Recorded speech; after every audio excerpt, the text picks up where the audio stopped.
The Trump administration's ban on flavored e-cigarette products is getting some pushback for not including menthol or flavored liquids for tank-based vaping systems. Joining us right now to talk more about this is Mitch Zeller.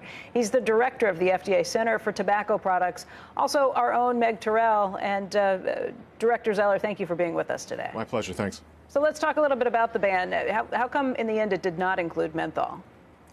New data came in later in September from what's called the Monitoring the Future survey, which showed that kids who are using flavored e-cigarettes greatly prefer mint-flavored e-cigarettes to menthol-flavored e-cigarettes, and that gave us new information and a basis for distinguishing mint from menthol. Dr. Ann Schuchap from the CDC did testify, though, that in order for the flavor ban to work, menthol would need to be included. What do you think of her statements on this? That statement was made prior to that new information coming out. She has changed her stance since then? That you have to ask CDC. The position that was announced yesterday is to go after the flavors that are most popular with kids in the form that is most popular with kids, and that are the so-called cartridge and pod-based products so popularized by the brand Juul. So in the last youth tobacco survey data, it showed something like 5 million kids had used e-cigarettes in the last month. So a lot of kids are already using these, and if mint goes away, how do you know they won't just switch to menthol? Well, what we said in the guidance and what we said in our announcement yesterday is we have the ability to monitor and surveil what's going on and what the patterns of use are. And we've made it clear that if kids migrate to the menthol, then we will have to revisit this and revisit the requirement that those products would have to get their applications in before flavors like that could be marketed. Mitch, what does success look like? Obviously, you're taking the step of banning all these flavors. Where do you hope to be a year from now? I think that we're still in the middle of this epidemic level of kids' use of e-cigarettes. We've learned from our research that unlike their perceptions of combustible cigarettes, where they know those products are dangerous and harmful, too many kids are walking around thinking that e-cigarettes are harmless.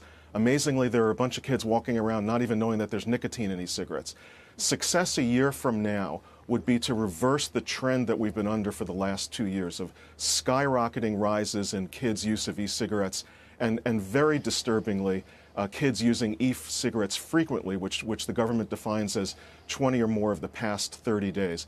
If we could begin to reverse those trends in the surveys that we do during 2020, that would mark a change, and that would be progress, coupled with getting through to kids with public education and messages to make it clear to them that this is not a cost-free proposition, that there are risks to using e-cigarettes, that there's nicotine in them, and that you risk becoming addicted.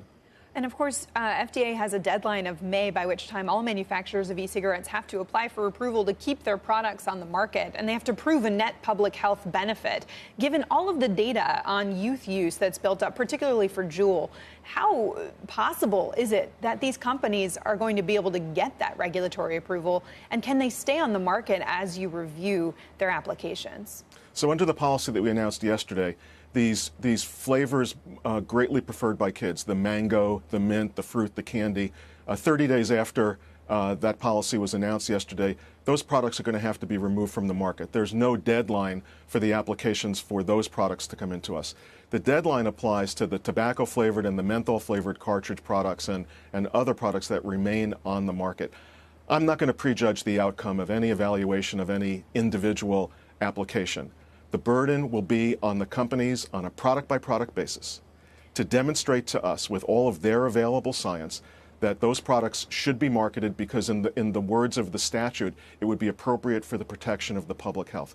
We will absolutely be considering impact on kids, but we will also be considering the role that these products could be playing in helping addicted adult cigarette smokers successfully transition away from combustible cigarettes.